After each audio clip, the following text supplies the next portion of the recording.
Buddha stories, motivational and calm your mind. In today's fast-paced world, finding peace can feel difficult. However, the timeless wisdom of Buddha reminds us that true tranquility lies within. Buddha stories, motivational and calm your mind, brings inspiring tales from the Buddha's life, offering lessons to uplift, soothe, and guide you toward inner peace. These stories help you overcome challenges, reduce stress, and find harmony, showing that calmness begins with the mind and has the power to transform your life. The parable of the burning house. Once, the Buddha was teaching his followers about the urgency of seeking enlightenment and freeing oneself from the cycle of birth and death, known as samsara.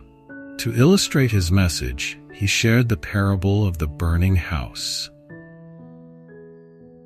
In a small village, there was a wealthy man who had several young children.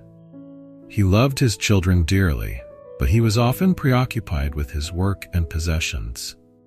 One day, as the man was away from home, a terrible fire broke out, engulfing the house in flames.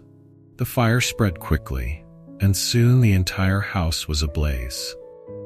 The man rushed back when he heard about the fire and found that his children were still inside, playing with their toys, completely unaware of the danger surrounding them. He called out to them, shouting, "Come out, children! The house is on fire! You must leave now." But the children, absorbed in their games, did not pay any attention to him or understand the danger they were in. Realizing that his warnings were not enough to convince them, the man decided to use a different approach. Knowing that his children loved playing with various types of toy carts, he called out to them, saying, "Children, outside, I have wonderful carts for each of you. Goat carts, deer carts, and ox carts. Come quickly, and you can have whichever one you like." Hearing this, the children became excited and immediately ran out of the burning house, eager to play with the promised carts. When they were safely outside, the father was filled with relief. He had successfully led them away from the fire and saved their lives. The children, however, looked around and asked, "Where are the carts you promised us?" The father, happy to see his children safe, brought out a beautiful, magnificent cart that far exceeded anything he had described. It was grand and adorned with jewels, much more splendid than they had imagined. He gave them this single large cart, which delighted them and fulfilled their wishes far beyond their expectations. The Buddha explained the meaning of the parable to his disciples. The burning house represents samsara, the endless cycle of birth, death, and suffering in which people are trapped. The children symbolize all beings who remain unaware of the danger they are in, distracted by worldly pleasures and attachments. The father represents the Buddha, who, out of compassion, seeks to lead beings to safety. The toy carts were a skillful means, upaya, used by the father to entice his children to leave the burning house. Similarly, the Buddha uses different teachings and methods to guide people according to their individual capacities and desires, helping them leave behind their attachments and find the path to enlightenment. The magnificent cart represents the ultimate reward of enlightenment, which surpasses anything that can be promised or imagined.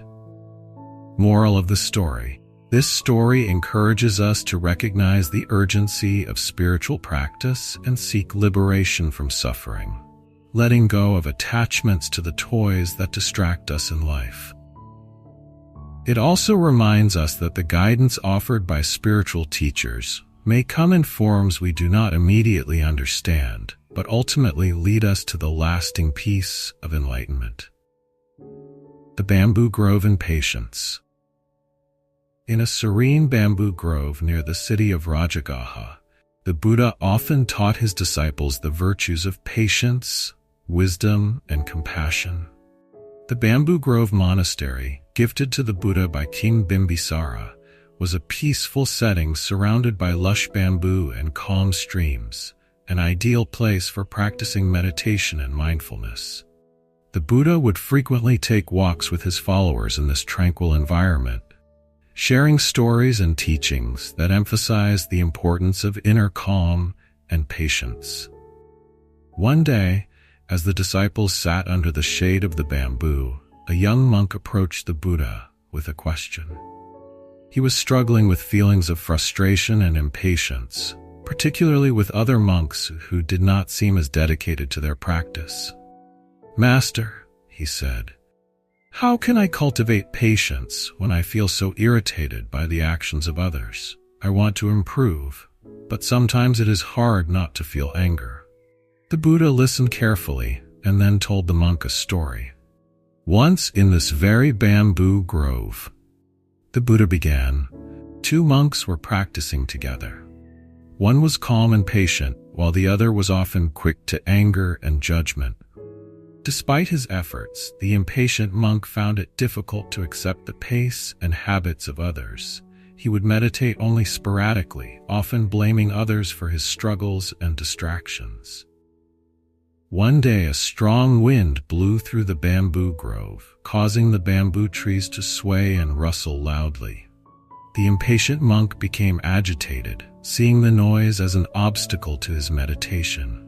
He frowned at the trees and even thought of moving to a quieter spot. The patient monk replied, "When we sit to meditate, we don't control the wind or the rustling bamboo. Instead, we have the power to control our reactions. The sound is just sound. It becomes a disturbance only if I allow it to disturb my mind. Patience is not about changing the world around us, but about changing our response to it. By cultivating inner peace, we can find stillness even in chaos." Later, the impatient monk asked his friend, "How could you remain so still and undisturbed by the noise? Doesn't it bother you?" The patient monk replied, "When we sit to meditate, we don't control the wind or the rustling bamboo. Instead, we have the power to control our reactions. The sound is just sound. It becomes a disturbance only if I allow it to disturb my mind. Patience is not about changing the world around us, but about changing our response to it. By cultivating inner peace, we can find stillness even in chaos." The Buddha paused and looked at the young monk. "You see, patience is like the bamboo itself," he explained. "Bamboo sways with the wind, bending without breaking, and in doing so it remains resilient. In the same way, a patient person bends to life's challenges without breaking under frustration. Patience is not passive, it is a strength, a quiet resilience that allows us to respond without anger or distress." The young monk nodded, understanding that true patience comes from within. He realized that to be like the bamboo, he needed to accept both his own imperfections and those of others. Instead of letting irritation consume him, he would work on bending with life's winds and finding peace amid life's noise. Moral of the story. The story of the bamboo grove and patience teaches that patience is a form of inner strength, not a weakness. True patience is not about waiting for others or the world to change, but about transforming our own reactions. Like the bamboo that sways in the wind, we can learn to adapt and remain steady, finding peace amid life's disturbances. This tale reminds us that by cultivating inner calm, we can handle external challenges with grace and resilience, ultimately leading to a peaceful and composed mind. The story of the lost ox. Once, there was a devoted young monk who was eager to reach enlightenment. He had been studying under his master for many years and had made great progress in his practice. However, he often felt restless and frustrated, sensing that something was missing. He approached his master one day and confessed his worries. "Master," he said, "I have meditated for years, studied the teachings, and followed every instruction. Yet I feel like I am not any closer to enlightenment. Why is this happening?" The master looked at his disciple with understanding and offered him a simple story. "Let me tell you about the man and his lost ox," the master began. In a small village, there was a farmer who had an ox that he loved dearly. This ox was not only his helper in the fields, but also his companion. One day, the ox wandered off into the forest and became lost. The farmer, deeply attached to his ox, began searching everywhere, day and night, to find it. He felt anxious, desperate, and incomplete without his faithful friend.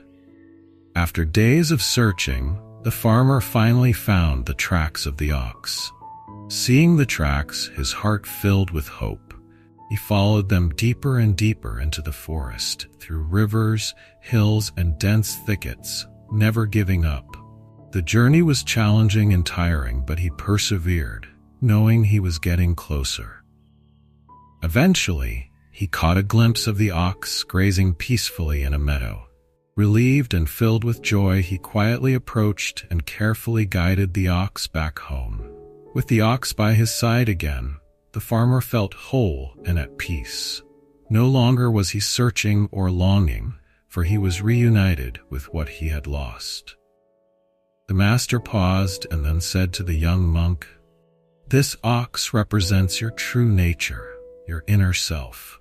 In the beginning, you may feel like something important is missing in your life, and you search for it outside yourself.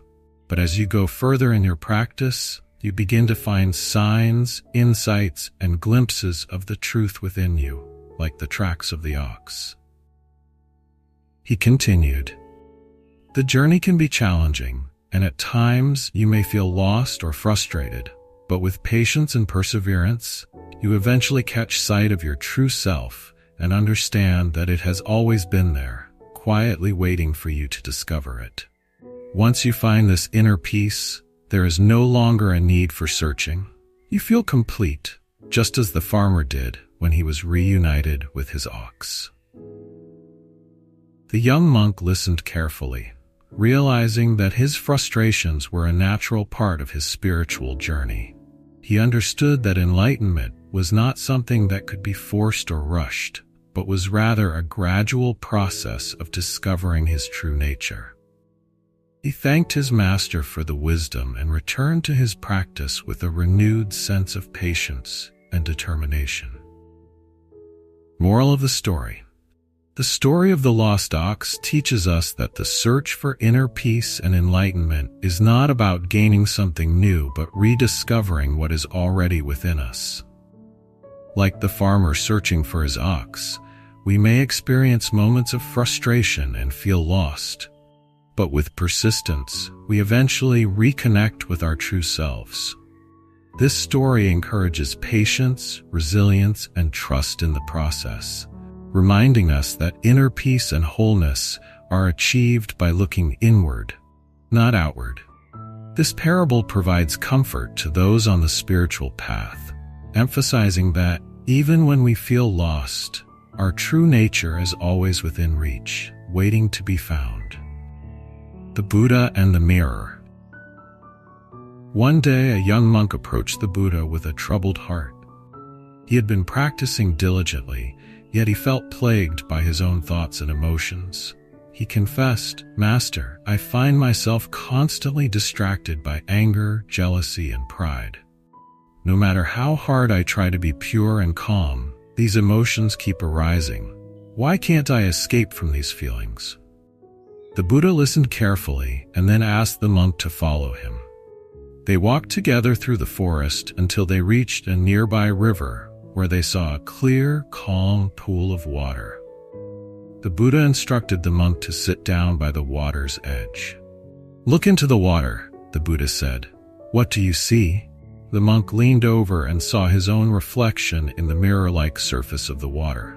"I see myself, Master," he replied. The Buddha continued, "Now, reach into the water and stir it with your hand." The monk did as he was told, swirling his hand through the water, which quickly became cloudy and disrupted. His reflection disappeared in the ripples. The Buddha asked, "What do you see now?" The monk looked and responded, "I see nothing. My reflection is gone because the water is disturbed." The Buddha then instructed him, "Now remove your hand and wait." The monk sat quietly, watching as the water gradually settled, becoming calm and clear once again. His reflections slowly reappeared on the surface, unchanged and serene. The Buddha explained, "The mind is like this pool of water. When it is calm and still, it reflects reality clearly.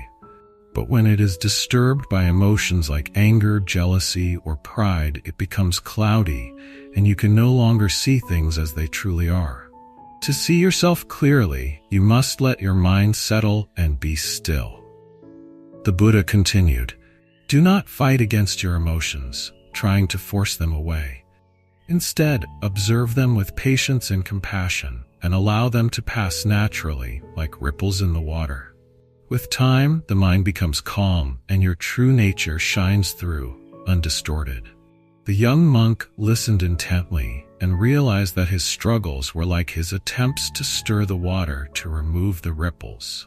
Instead of reacting to his emotions, he needed to let them settle naturally, allowing his mind to return to a state of clarity and peace. The Buddha concluded, "True wisdom and peace come not from forcing emotions away, but from accepting and understanding them. Like a mirror that reflects clearly only when it is clean and undisturbed, so too does the mind reflect truth when it is free from turmoil." Moral of the story: the Buddha and the mirror teaches that clarity and wisdom come from a calm and still mind. By allowing emotions to arise and pass without attachment or resistance, we can achieve inner peace and see our true selves without distortion. This story encourages us to practice mindfulness and patience, observing our emotions without judgment and letting them settle naturally, like ripples in water, revealing the clear, undisturbed nature of our mind. This tale provides insight into the importance of self-reflection, acceptance, and the path to achieving a peaceful and balanced mind. The parable of the poisoned honey. Once, the Buddha gathered his disciples to teach them about the nature of temptation and the hidden dangers that lie within seemingly pleasant experiences. He shared a parable that would help them understand the importance of mindfulness and caution in all aspects of life. The Buddha began, "Imagine there is a hunter who seeks to capture wild animals. Knowing that animals are drawn to sweetness, he places a small amount of honey on a leaf near a forest trail. But he also mixes a deadly poison into the honey. The honey looks rich and inviting, but it holds a hidden danger." As he spoke, the disciples listened closely, intrigued by what the Buddha was going to say next. A deer, wandering through the forest, stumbles upon the leaf coated in honey. Curious, it sniffs the leaf and is drawn to the sweet aroma. The deer hesitates, but the honey's scent is so tempting that it decides to take a small lick. The taste is exquisite, and the deer feels a moment of pure delight. The Buddha paused, letting the image of the deer savoring the honey sink into the minds of his disciples. Then he continued, "However, the pleasure is short-lived. Within moments, the poison takes effect, and the deer collapses, its life ending because it could not resist the temptation of the sweet honey."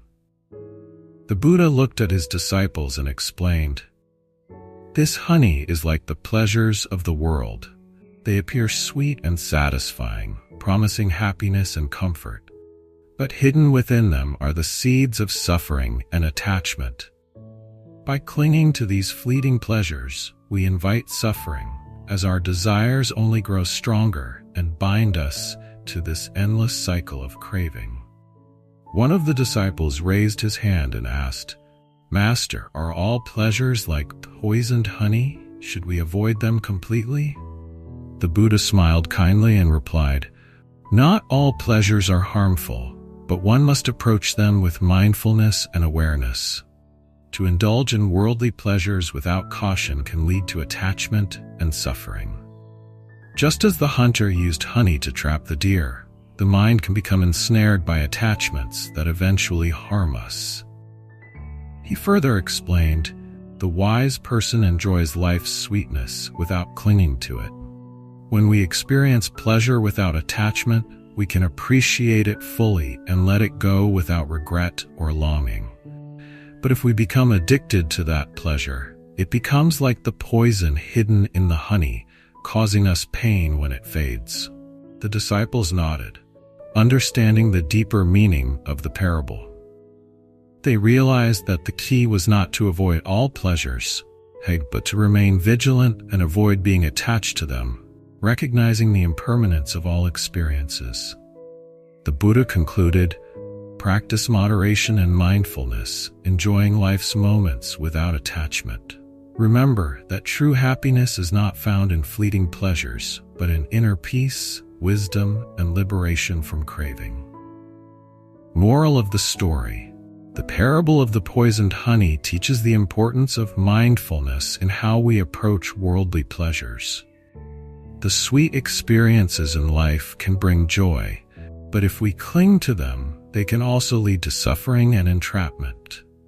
This story reminds us to enjoy life's pleasures without attachment, understanding their temporary nature, and to seek a deeper peace beyond fleeting satisfaction. This parable encourages us to practice awareness, balance, and detachment, ultimately leading us toward a more fulfilling and peaceful life. The fasting monk and compassion. In a quiet forest monastery, there lived a monk known for his strict ascetic practices. His dedication to fasting and meditation was admired by many, and he believed that by abstaining from all worldly pleasures and restricting himself to the bare minimum, he would attain enlightenment. The monk's practice of fasting was extreme. He would go for days without food, only taking water to sustain himself. Though his body grew thin and weak, he remained resolute, thinking that denying his physical needs would free him from all desires. One day, as he sat in meditation near the monastery entrance, a young boy passed by with a small bundle of food. The boy noticed the monk's frail appearance and stopped. He looked at the monk with concern and asked, "Sir, why are you so thin and tired? Have you not eaten?" The monk replied, "I am fasting to free myself from worldly desires. Food is a source of attachment, and by abstaining from it, I hope to reach enlightenment." The boy, innocent and compassionate, looked down at the bundle of food he was carrying. It was his family's meal, but he felt a deep empathy for the monk. Without a second thought, he offered the monk a portion of his food, saying, "Please, have some of this. It may not be much, but it will give you strength." The monk was taken aback. He hesitated, his mind torn between his practice of self-denial and the boy's genuine act of kindness. But looking into the boy's earnest eyes, he felt a warmth he hadn't felt in a long time, a reminder of human connection and compassion.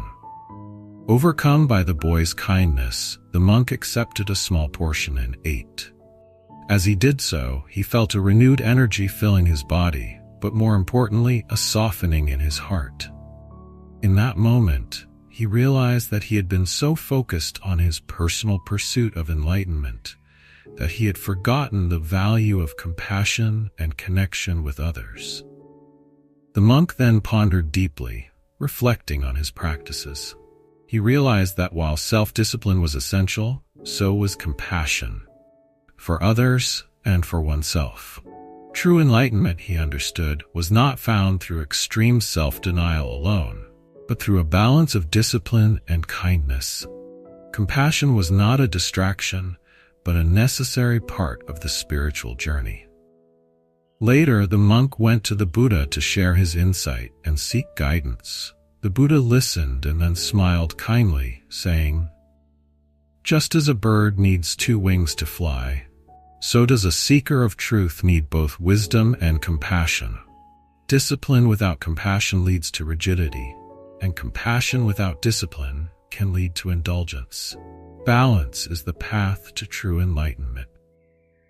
The monk thanked the Buddha and, from that day forward, practiced his meditations with a balanced approach. He continued his path with a newfound humility, accepting the kindness of others and sharing his own compassion in return. His heart, now open to both discipline and compassion, grew wiser and more peaceful with each passing day. Moral of the story: the fasting monk and compassion teaches that true spiritual growth requires a balance between discipline and compassion. Self-denial and strict practices alone are not enough. We must also embrace kindness and understanding for others and ourselves. This story reminds us that compassion is not a weakness, but a strength that guides us toward a more holistic and fulfilling enlightenment. The story encourages a balanced approach in life, where self-discipline and empathy go hand in hand, helping us cultivate a deeper inner peace and genuine connection with others. The story of the generous king. Once, in ancient India, there was a kind and wise king who ruled over his kingdom with compassion and fairness. He was known for his generosity and deep commitment to the welfare of his people. The king believed that it was his duty to use his wealth and power to help others, and he gave freely to anyone who needed assistance, whether it was food, shelter, or money. One day, a wandering sage arrived at the palace. Hearing of the king's generosity, the sage wanted to test him to see if his kindness was truly selfless. Disguised as a poor beggar, the sage approached the palace and asked for an audience with the king. The king welcomed the beggar warmly, offering him food and shelter without hesitation. The beggar thanked the king and then asked, "Great king, you are known for your boundless generosity. But tell me, is there anything you would not give if someone asked for it?" The king replied with conviction, "I would give anything that is within my power to give. I hold nothing back if it is for the good of others." The beggar, still skeptical, decided to test the king further. He said, "Then, noble king, I ask for your most precious possession, your life. Will you give that to me?" Without a moment's hesitation, the king nodded and said, "If my life would serve a greater purpose, I would gladly give it. For what is a king, if not a servant of his people? My life is no more valuable than the lives of those I serve."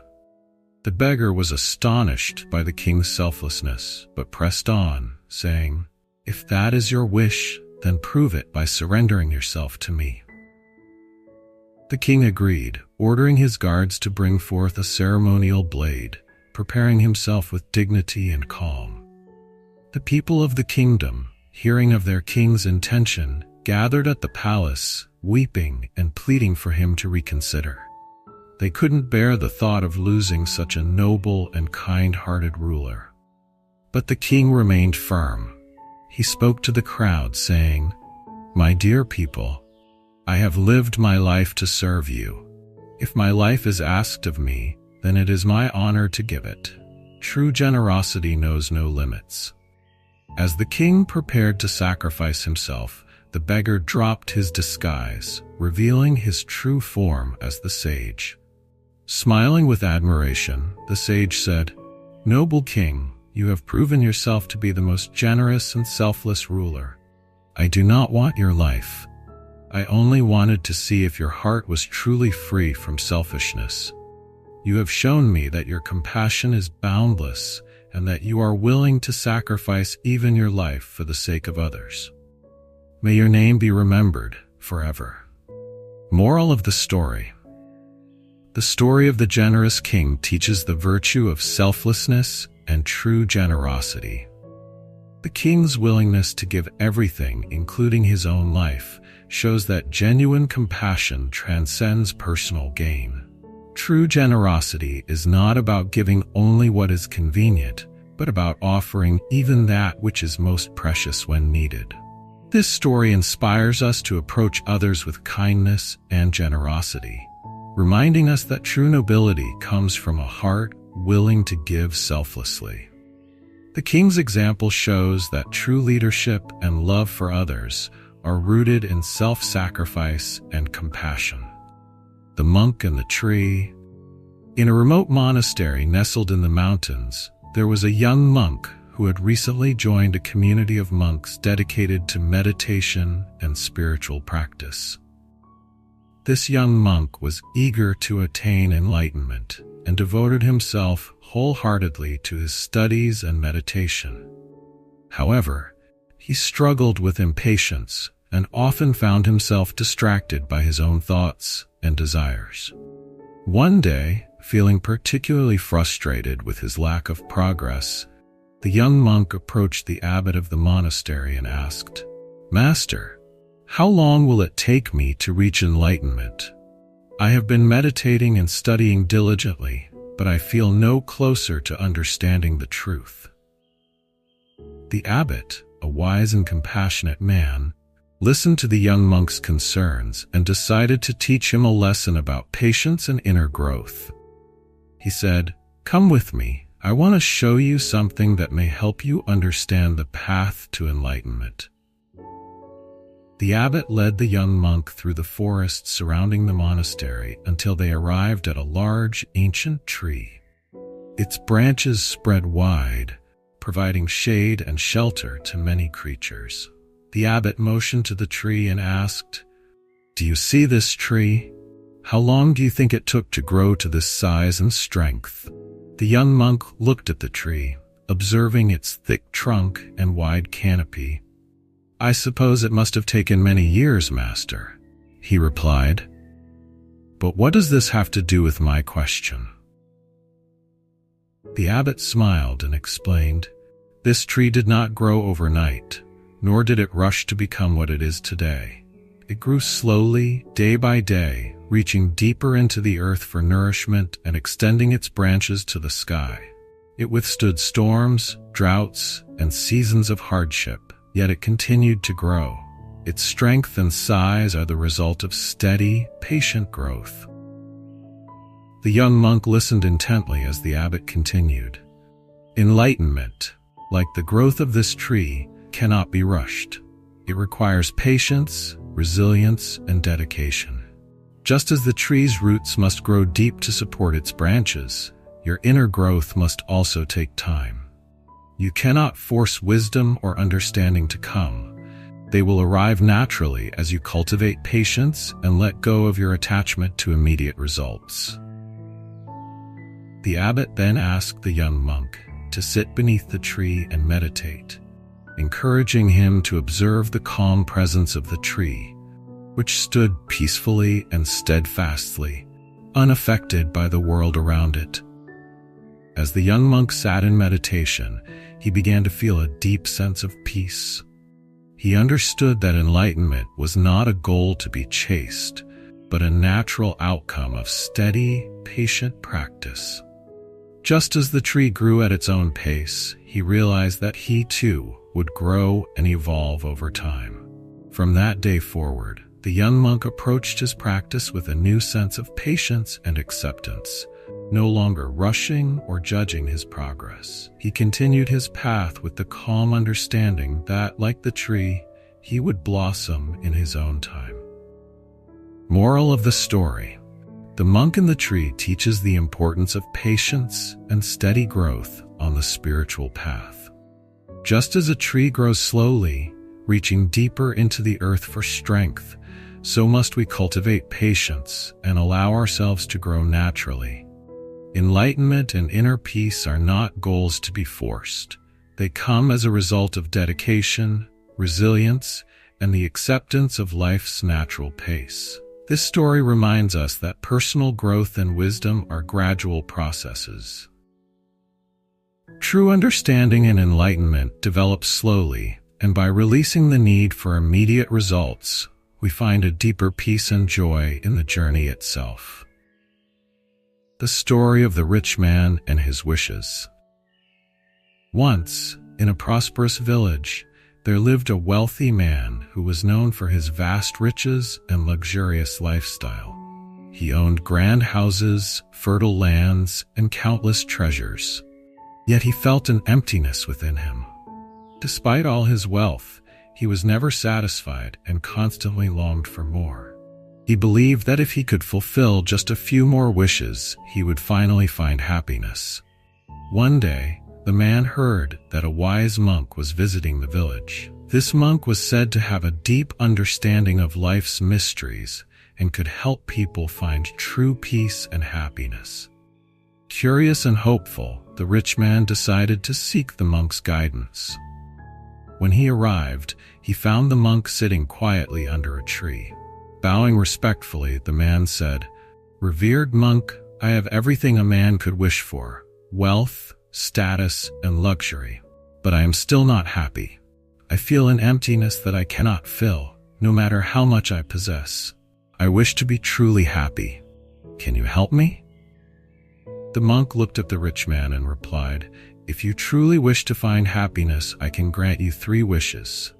But remember, these wishes will not be like the worldly desires you have pursued. They are meant to bring you closer to real peace. Think carefully before you speak each wish." The rich man was overjoyed. He thought that with the help of these wishes, he would finally fill the emptiness in his heart. After pondering for a moment, he made his first wish. "First, I wish to be free from all my worries and troubles," he said confidently. The monk nodded and closed his eyes in silent meditation. "Your wish is granted," he said softly. "Go home and observe your mind carefully over the next few days." The rich man returned home, feeling hopeful, but to his surprise, he noticed that no matter what he did, his mind continued to produce thoughts of worry and concern. He realized that even though he had wished for freedom from his worries, they still lingered in his mind, resurfacing whenever he encountered challenges. Frustrated, he returned to the monk and said, "Monk, I wish to be free of my worries, but they have not left me." The monk replied, "Worries do not disappear simply because you wish them away. True freedom from worry comes from understanding and accepting life's uncertainties without clinging to outcomes." Reflecting on the monk's words, the rich man made his second wish. "Then, I wish to be free of my desires. It is my desires that make me restless and unsatisfied." Again, the monk closed his eyes and granted his wish. The man went home, determined to let go of his desires. However, he quickly found that his longing for wealth, success, and status did not disappear so easily. Though he had tried to suppress them, his desires resurfaced whenever he saw something new to acquire or achieve. Angry and disappointed, he returned to the monk. "Monk, I wish to be free of my desires, but they still trouble me."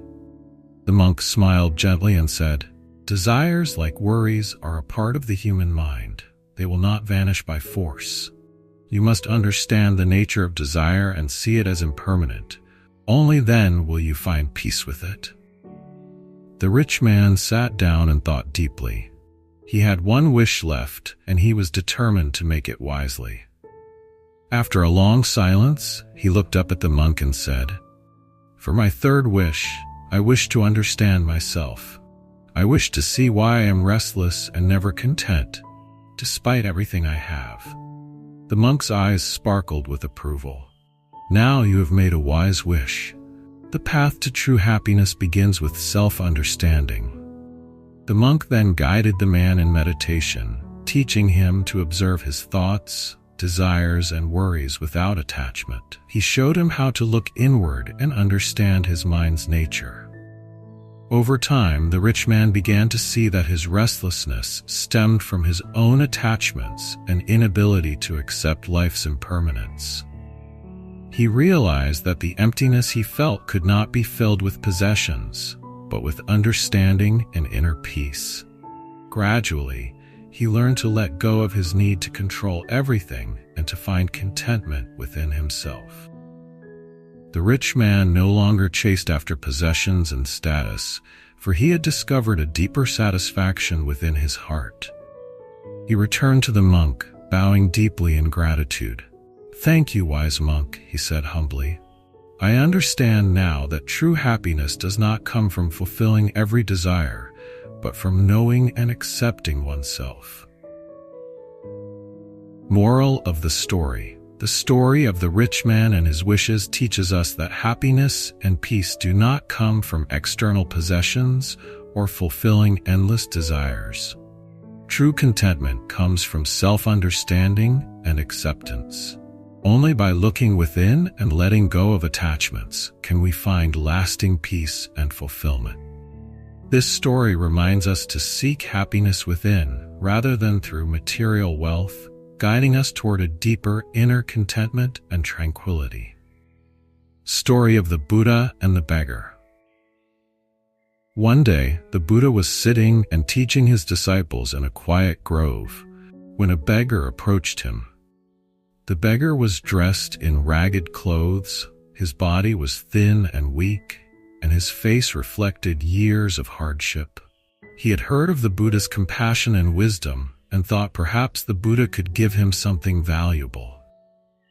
The beggar bowed before the Buddha and said, "O Blessed One, I am poor and I have nothing in this world. Can you give me something to relieve my suffering?" The Buddha looked at the beggar with kindness and said, "Of course, but first, tell me what you already have." The beggar, slightly puzzled, replied, "I have nothing, Blessed One. I own no land, no money, no possessions." The Buddha smiled gently and asked, "Do you have your eyes?" The beggar responded, "Yes, of course." The Buddha continued, "Then, would you be willing to give me your eyes in exchange for a large sum of gold?" The beggar was shocked. "No, Blessed One, I could never give up my eyes, for they allow me to see the world." The Buddha nodded and then asked, "What about your hands? Would you trade them for a palace and servants to wait on you?" The beggar shook his head, realizing where the Buddha was leading him. "No, I would not. My hands are precious to me." The Buddha continued, "And your legs? Would you part with them for a kingdom?" Again, the beggar replied, "No, I would not." The Buddha looked at him with compassion and said, "You see, you may not have material possessions, but you are not poor. You possess priceless treasures, your eyes, your hands, your legs, and your mind. These gifts allow you to experience life, to work, to create, and to grow. True poverty is not the absence of material wealth, but the inability to appreciate and use what we already have." The beggar sat in silence, absorbing the Buddha's words. He had never considered his body and mind as treasures. He had always measured his wealth by material things and had seen himself as poor and lacking. The Buddha continued, "Happiness and contentment do not come from possessions, but from realizing the value of what you already possess. When you learn to appreciate and use your gifts wisely, you will find a wealth that no one can take from you." The beggar felt a deep sense of peace and gratitude. For the first time, he understood that he was not as poor as he thought. He thanked the Buddha for opening his eyes to the true wealth within himself and left with a new perspective on life. Moral of the story: the Buddha and the beggar teaches us that true wealth is not measured by material possessions, but by the ability to appreciate the gifts we already have: our health, our senses, our mind, and our capacity to love and grow. This story reminds us that contentment and happiness come from within, not from external things. When we shift our focus from what we lack to what we have, we discover a richness that cannot be taken away. This story encourages gratitude and self-awareness, helping us recognize the value in ourselves and the blessings we often overlook. Story of the Blind Men and the Elephant. In ancient times, a powerful king invited a group of blind men from his kingdom to his palace. The king wanted to show them an elephant, an animal that the blind men had heard about but had never encountered. The king thought it would be interesting to see how each blind man described the elephant, so he instructed his attendants to lead each man to a different part of the animal. The first blind man reached out and touched the elephant's massive side. He said an elephant is like a sturdy wall. The second blind man, who had felt the elephant's tusk, disagreed. He insisted, no, an elephant is sharp and smooth like a spear. The third blind man, touching the elephant's trunk, chimed in, you are both mistaken. An elephant is like a long, flexible snake. The fourth man, who had wrapped his arms around the elephant's leg, shook his head and said, it's clear to me that an elephant is like a tree trunk. The fifth blind man, feeling the elephant's wide flapping ear, exclaimed, an elephant is definitely like a fan. Finally, the sixth blind man, who held the elephant's tail, disagreed with all of them, declaring, this animal is nothing but a rope. Each blind man was convinced that his own experience was correct, and that the others were wrong. They began to argue loudly, each one sure that he knew the true nature of the elephant. The noise grew, and soon the king intervened to restore order. Smiling, the king said, my friends, each of you touched a different part of the elephant, and each of you is partly right. The elephant has all of these characteristics that you described, yet it is more than any single part. Each of you experienced only one aspect, but the whole truth is beyond what any of you perceived individually. Hearing this, the blind men fell silent, realizing that they had each seen only a fragment of the elephant, and that their limited perspectives had led to misunderstanding. When the Buddha told this story, he used it to illustrate a profound truth about human understanding. He explained to his disciples, in life, people see things from different viewpoints, shaped by their own experiences and perceptions. Each person holds a part of the truth, yet none can see the entire picture alone. Wisdom comes from realizing that others may see things we cannot, and that by listening to and learning from each other, we gain a fuller understanding of reality. Moral of the story: the parable of the blind men and the elephant teaches us about the nature of perception and the limitations of individual understanding. In Buddhism, it serves as a reminder of humility, open-mindedness, and the need to recognize our own partial views of reality. By respecting and learning from other perspectives, we can move closer to a more complete understanding of truth. This story encourages us to set aside rigid beliefs and to approach life with an open heart and mind. It highlights the importance of compassion and empathy, as we come to appreciate that every person's viewpoint contributes to the larger whole. Story of the Buddha and the Robe of Gratitude. One day, during the Buddha's travels, he arrived at a small village and decided to rest there with his disciples. The villagers, hearing of the Buddha's wisdom and compassion, came to pay their respects, bringing food and other offerings. Among the villagers was a poor man named Kalyana, who admired the Buddha deeply but had nothing to offer. Kalyana, who had lived in poverty his whole life, was a humble man with few possessions. All he owned was a simple, tattered robe he wore every day, but his heart was filled with love and gratitude for the Buddha. He desperately wanted to show his respect and devotion, even though he had nothing to give. That evening, as the Buddha sat with his disciples, Kalyana approached him with a shy smile. With great humility, he bowed before the Buddha, removed his only robe, and offered it to him as a gift. The Buddha took the worn, patched robe with reverence and grace. He could see the purity of Kalyana's heart and the sacrifice he was making. Though the robe was simple and old, the Buddha saw it as a precious gift of gratitude and sincerity. Smiling gently, the Buddha addressed his disciples. Do you see this robe that has been offered to me by Kalyana? Though it is simple and worn, it is given with a heart full of gratitude and respect.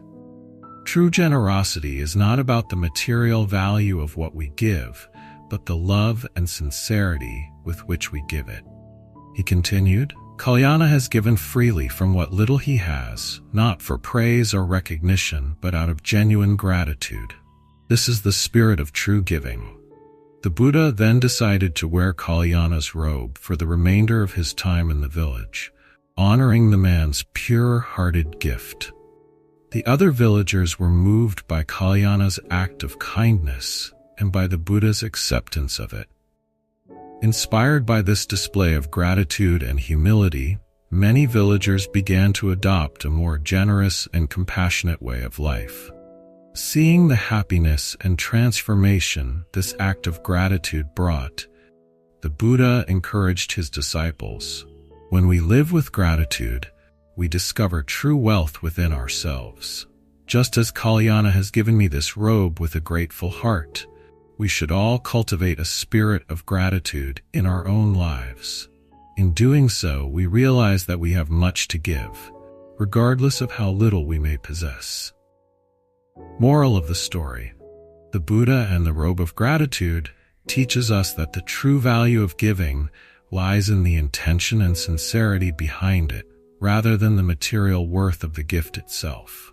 Gratitude and generosity are qualities that can be practiced by everyone, regardless of wealth or status.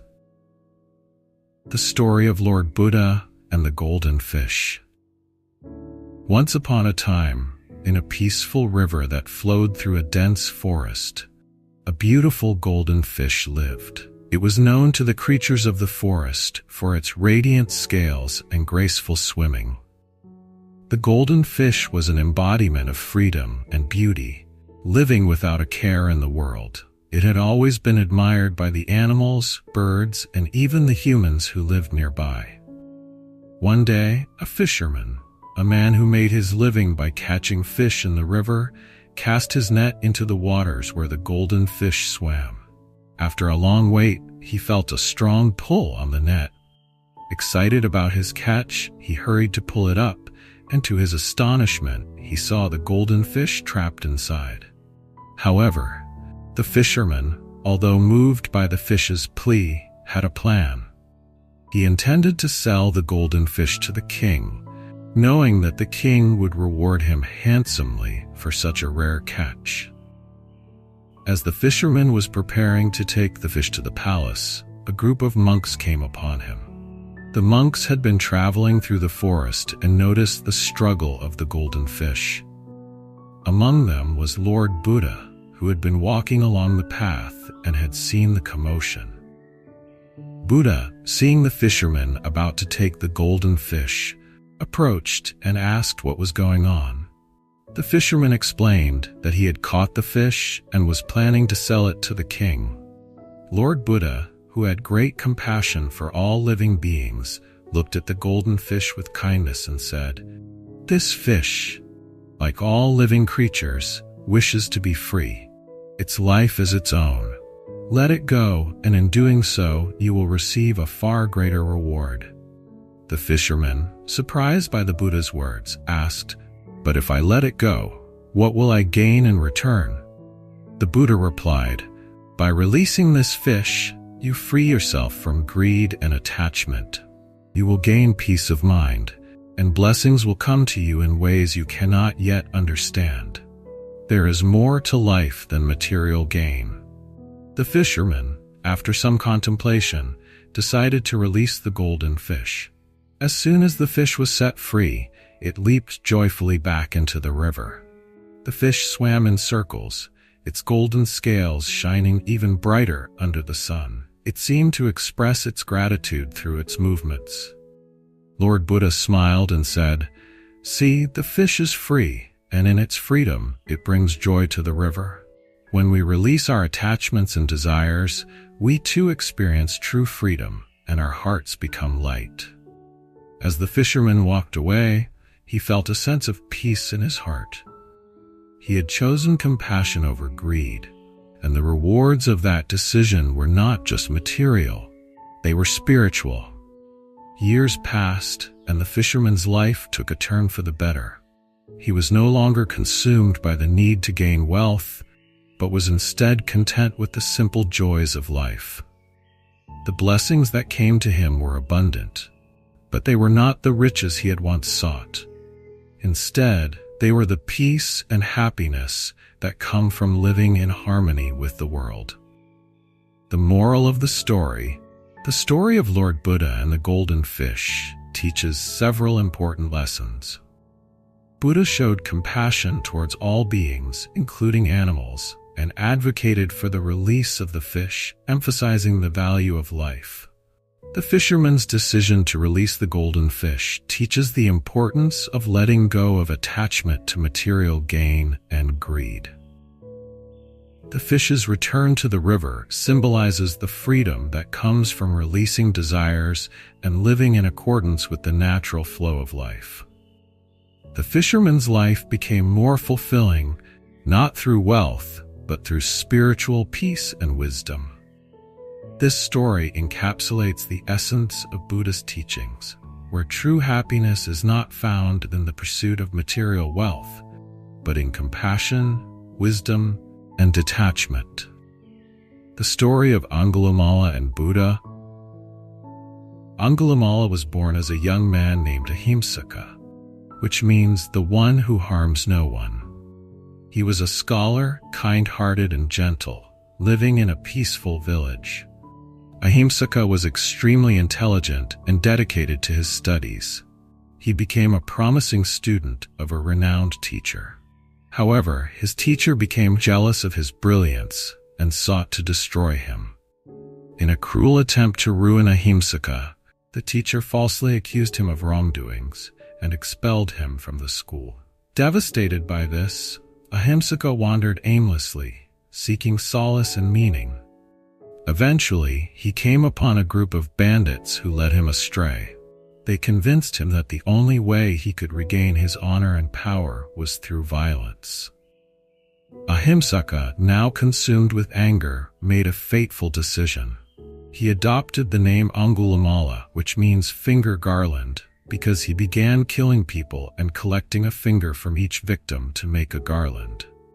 His actions became so brutal and widespread that he was feared and despised by the entire region. Angulimala killed 999 people in his relentless pursuit of completing his garland of 1,000 fingers. As Angulimala's killing spree continued, the local rulers and people became terrified. The king sent soldiers and hunters, but none could stop him. Word of Angulimala's bloodshed spread, and his reputation as a fearsome murderer reached even the most distant places. Meanwhile, Lord Buddha, who had already attained enlightenment, was traveling through the same region. He had heard of Angulimala's crimes, and knowing the deep suffering Angulimala had caused, set out to find him. Not to punish him, but to show him the way to redemption. As Lord Buddha walked through the forest, Angulimala, who was hiding among the trees, saw him approaching. Angulimala had killed so many that he had become a truly terrifying figure, yet the Buddha moved with calmness, serenity, and fearlessness.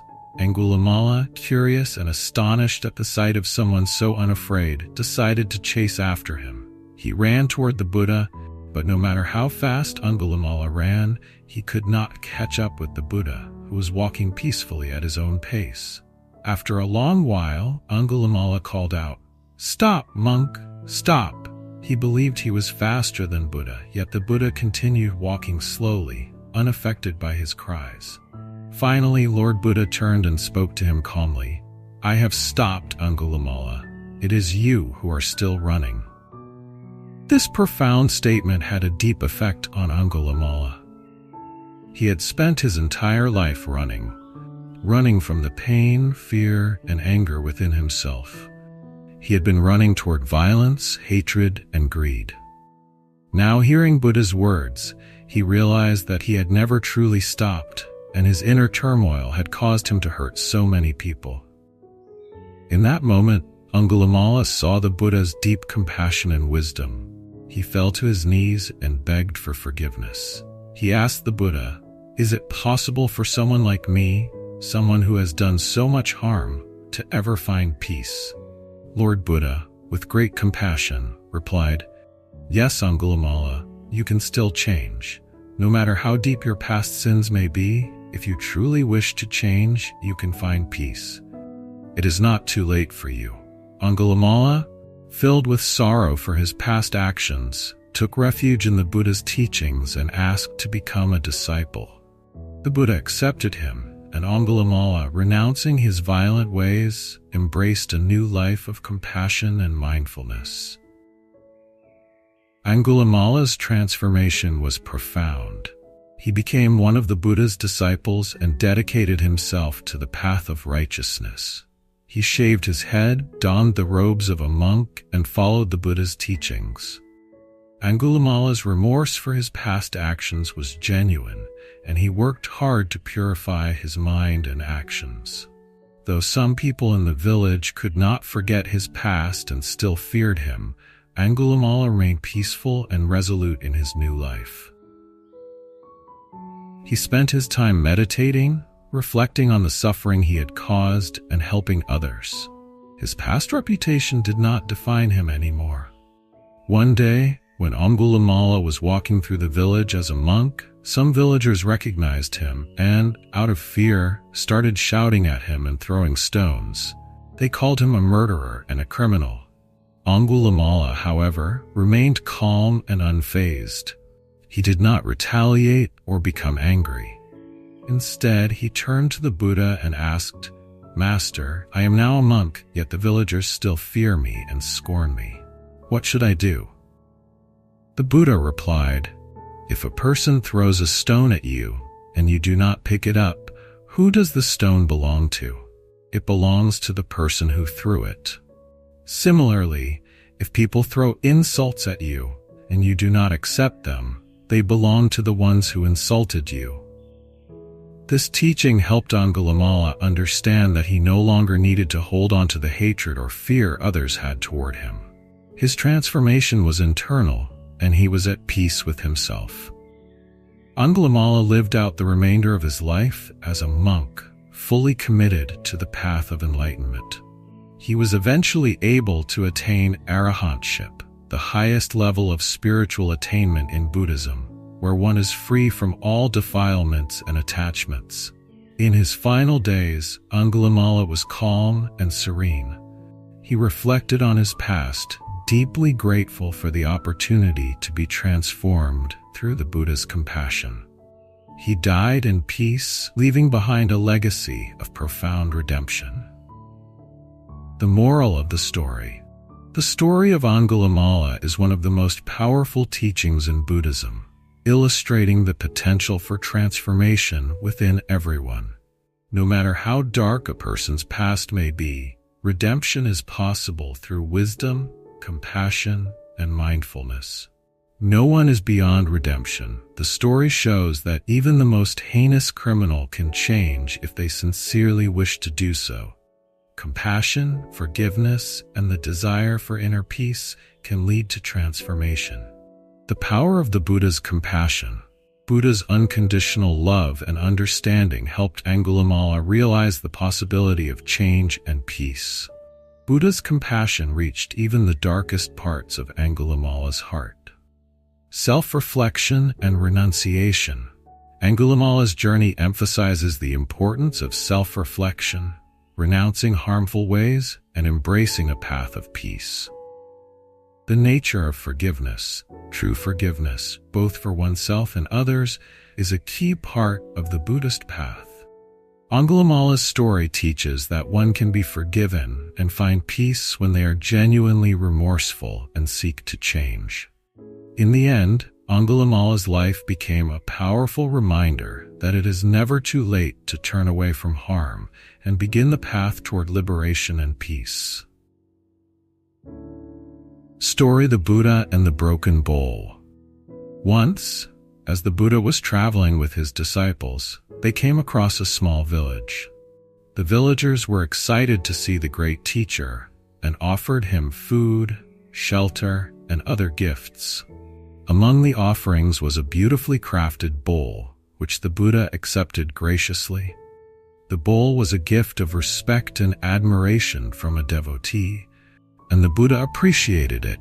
but he did not show any attachment to it. The bowl was used by the Buddha during his travels, and it became an essential part of his daily life.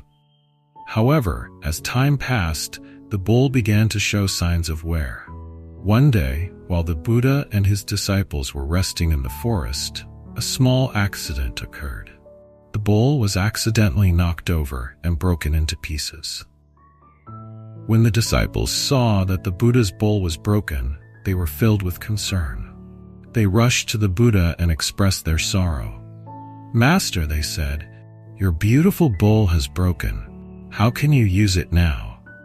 The Buddha, with a calm and serene expression, replied to them, "Why are you upset? The bowl is broken, but it does not matter. Everything is impermanent. Just as this bowl is subject to decay, so are all things in the world." The disciples were surprised by the Buddha's reaction. They had expected him to be distressed by the loss of the bowl, as it had been a valuable and cherished possession. But the Buddha, without attachment, was unaffected by the loss. He continued, "The bowl is just a material object. Its purpose was to serve me during my travels. Now that it is broken, it has completed its purpose. I have no need to grieve over it. Just as the bowl is replaced by another, so too are all things in life.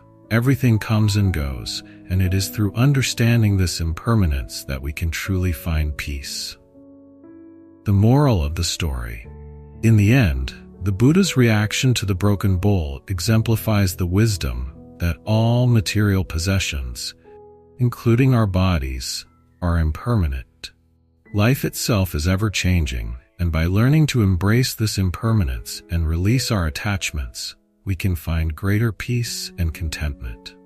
The Buddha's calm and equanimous response serves as a powerful reminder to focus on what truly matters: our spiritual growth, mindfulness, and inner peace. The story of the Buddha and the broken bowl is a beautiful illustration of the core Buddhist teachings of impermanence, non-attachment, and the path to enlightenment.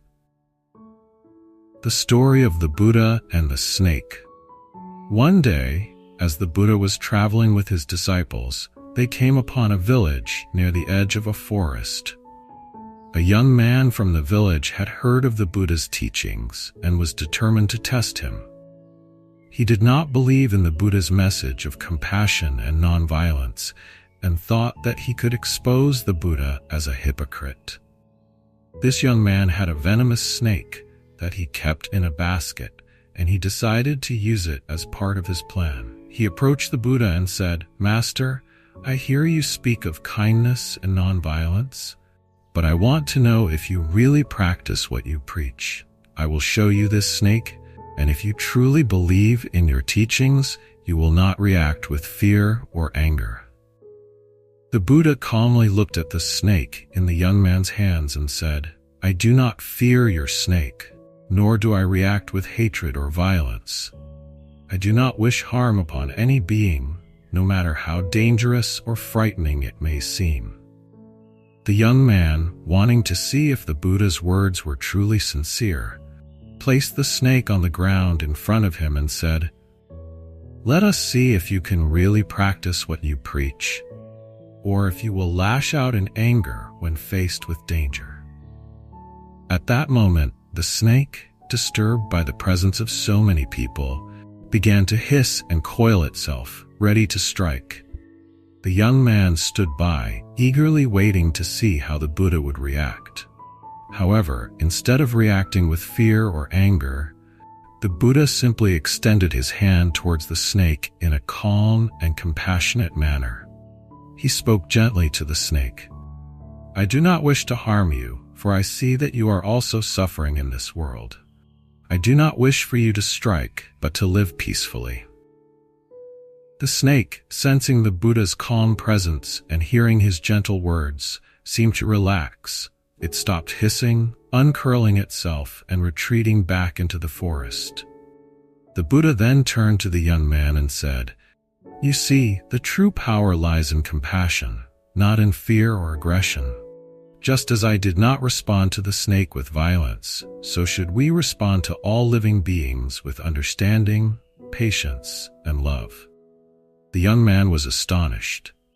He had expected the Buddha to show fear or anger, but instead, the Buddha had remained peaceful and non-reactive, demonstrating the power of compassion over fear. Realizing the depth of the Buddha's wisdom, the young man asked to become a disciple and learn more about the Buddha's teachings. The moral of the story. The story of the Buddha and the snake demonstrates the Buddha's profound wisdom and his ability to respond to hostility with compassion and peace. It teaches us that the way to overcome anger, fear, and suffering is not through force or retaliation, but through understanding, patience, and love.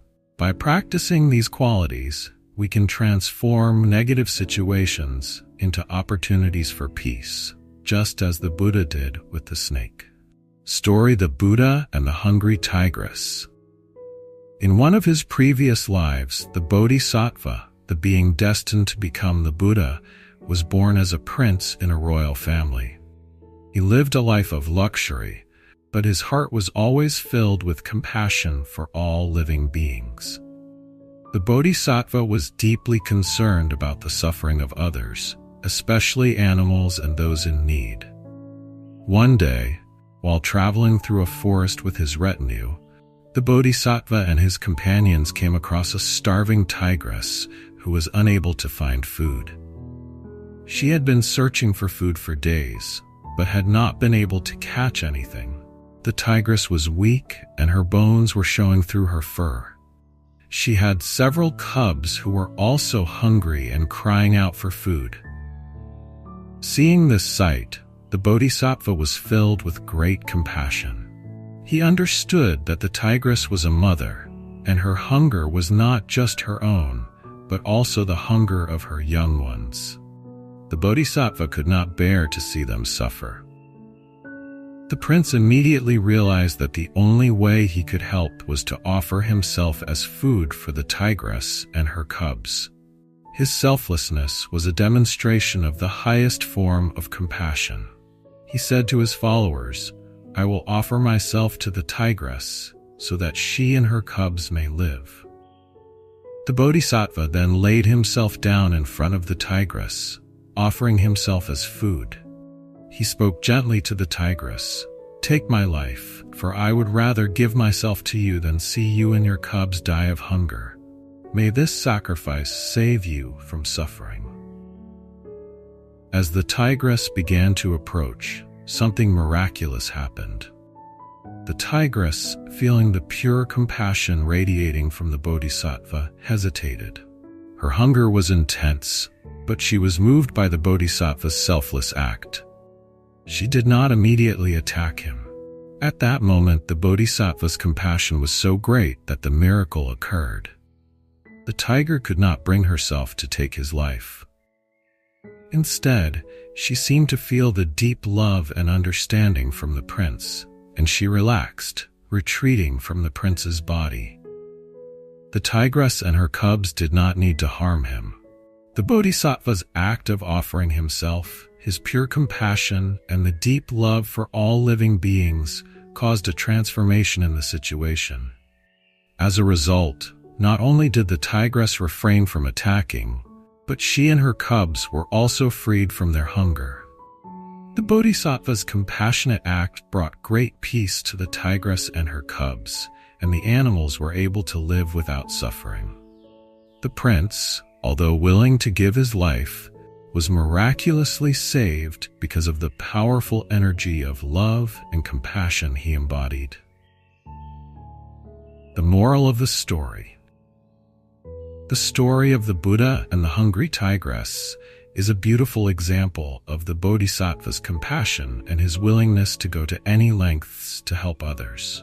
Through his act of self-sacrifice, the Bodhisattva shows us how to embody the highest ideals of compassion, love, and selflessness. The tale is a reminder that, through acts of love and kindness, we can transcend suffering and help bring peace to the world, even in the most dire of circumstances. The Farmer and His Troubles. Once upon a time, in a quiet village surrounded by lush fields and peaceful hills, there lived a hard-working farmer. Though he toiled day and night to provide for his family, the farmer always seemed unhappy.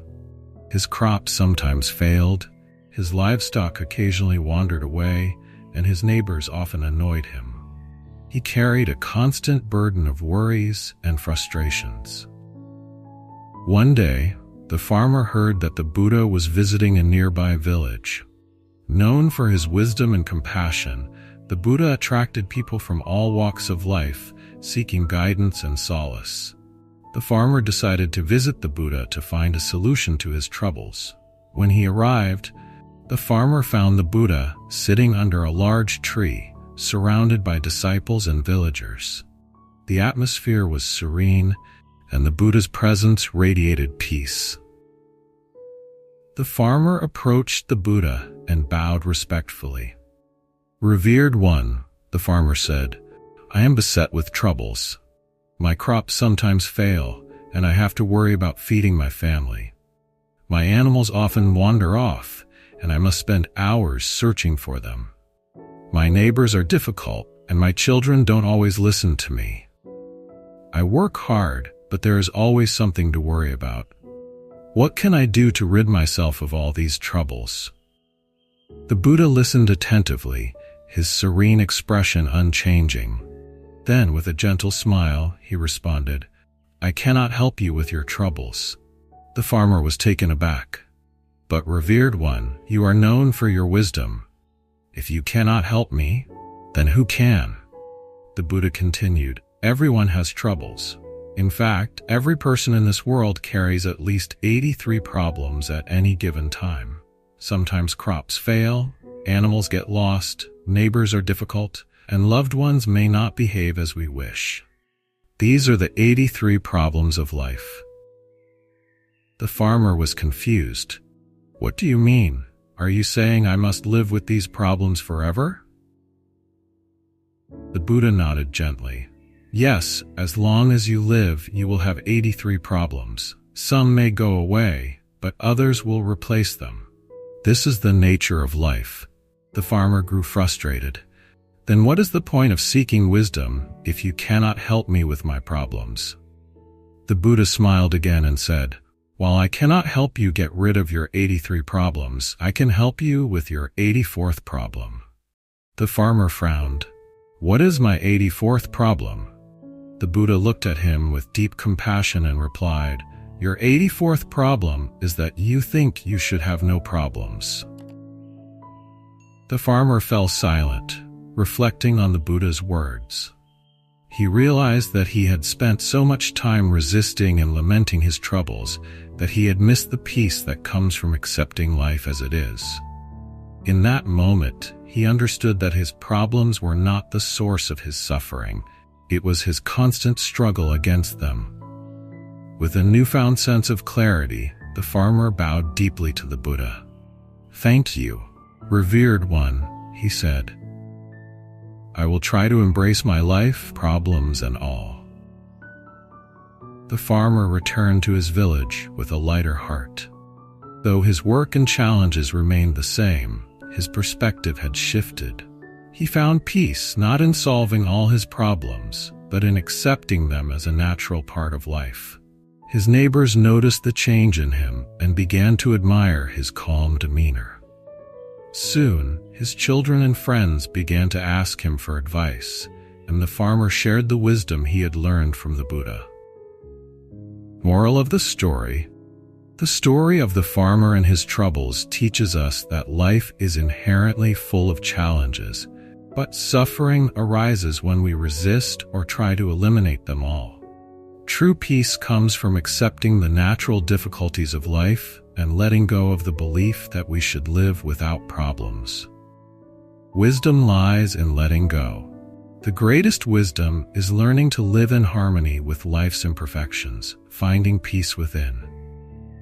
This timeless Buddhist parable reminds us to shift our perspective and embrace life's ups and downs with grace and understanding. The Buddha and the Flower Sermon. One day, the Buddha gathered his disciples for a teaching. On this particular occasion, instead of delivering a lecture or explaining the Dharma through words, the Buddha did something unexpected. The Buddha sat in front of the assembly of monks and held up a single lotus flower. The flower was fresh, vibrant, and beautiful, but Buddha said nothing. He simply gazed at the flower, and the monks sat in silence, waiting for the Buddha to speak and explain its significance. The Buddha's disciples, each trying to understand what the Buddha was trying to convey, looked around, puzzled and silent, waiting for the Buddha's words. However, there was one disciple who did not react with confusion. Mahakāssyapa, one of the Buddha's closest disciples, looked at the flower and smiled. His smile was not one of mere amusement, but a smile of deep realization, a smile of understanding that came from within. It was a sign that he had directly grasped the essence of what the Buddha was conveying, without needing words. The Buddha, noticing Mahakāssyapa's smile, said, "I have the eye of the true law, the seal of the Dharma, and I transmit it to Mahakāssyapa." The Buddha, noticing Mahakāssyapa's smile, said, "I have the eye of the true law, the seal of the Dharma, and I transmit it to Mahakāssyapa." This marked a profound moment in Buddhist history. The Buddha did not simply give a verbal sermon. Instead, he transmitted wisdom in a form that transcended words, a silent transmission through the flower. Mahakāssyapa's smile indicated that he had understood the profound truth of the flower, not through intellectual understanding, but through a direct, intuitive realization. The moral of story: the transmission of Dharma beyond words. The Flower Sermon emphasizes that true wisdom and the essence of the Dharma cannot be fully captured by language or conceptual thought. The Buddha's silent gesture of holding up the flower was a direct transmission of his insight. Words and concepts are limited in their ability to convey the true nature of reality. Thus, the story encourages direct experience of wisdom beyond intellectual comprehension. Nonverbal communication. The Buddha's holding of the flower and Mahakāssyapa's smile symbolize a deeper form of communication, one that doesn't rely on words but on direct perception and intuition. In Zen Buddhism, this is known as mind-to-mind transmission, or direct pointing to the mind. It is a way of teaching that transcends logic and intellect, aiming at a direct experience of enlightenment. Zen and the direct experience of truth. The story is especially significant in Zen Buddhism, where emphasis is placed on direct insight and awakening, rather than reliance on scriptures or elaborate discourses. In Zen, the Flower Sermon represents the idea that true realization can occur in an instant through a sudden, direct experience of reality. The smile of Mahakāssyapa has come to represent the Zen idea of sudden enlightenment, the moment when a person directly perceives the true nature of things without intellectual analysis or explanation. The role of the teacher and the student. The Buddha's recognition of Mahakāssyapa's understanding is also symbolic of the relationship between teacher and student in Buddhism. A true teacher imparts wisdom not only through teaching, but through creating an environment for direct experience. The student, in turn, must be open to receiving and directly perceiving that wisdom, as Mahakāssyapa did. Mahakāsyapa's enlightenment. Mahakāssyapa's smile marks his enlightenment, or his realization of the nature of the Dharma. His reaction to the flower shows that true wisdom arises from within. Enlightenment in this context is not something to be intellectually grasped, but something that is already within every person, waiting to be realized. His smile was a natural expression of his inner awakening to the truth. In this story, the Buddha points directly to the heart of the matter, where the ultimate truth cannot be captured by ordinary language. The flower sermon remains a key teaching in Zen Buddhism and continues to inspire practitioners to seek the truth within themselves, beyond intellectual knowledge and concepts, and to experience the world directly, just as Mahashpa did in that moment of silent enlightenment. The Buddha and the glass of water.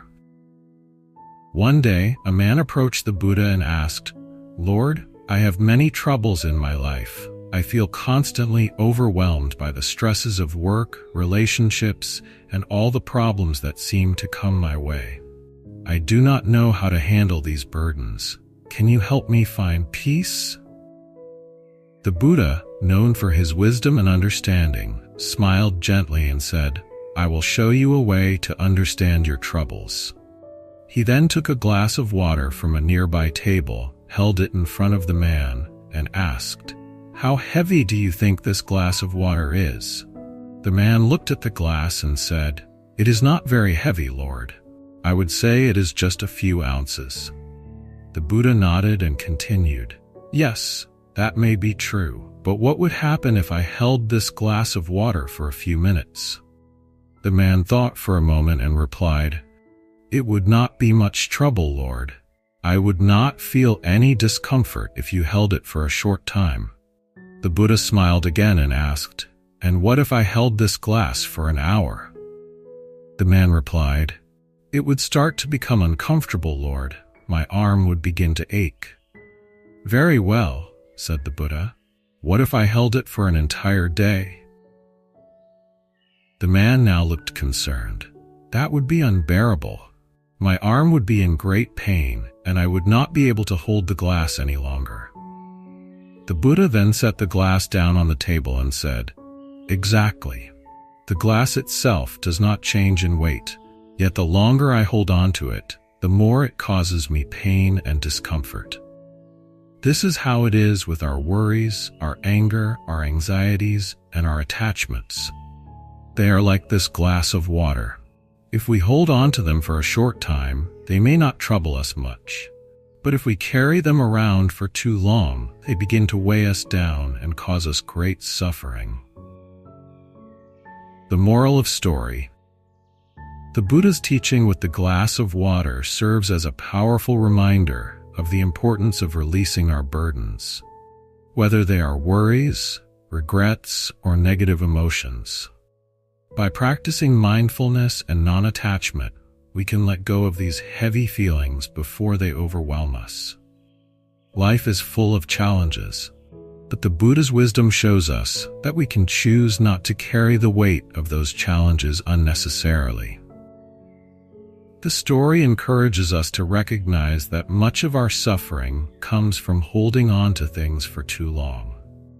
Like the glass of water, the weight of our troubles is often not as significant as it seems at first, but it becomes unbearable when we carry them for too long without letting go.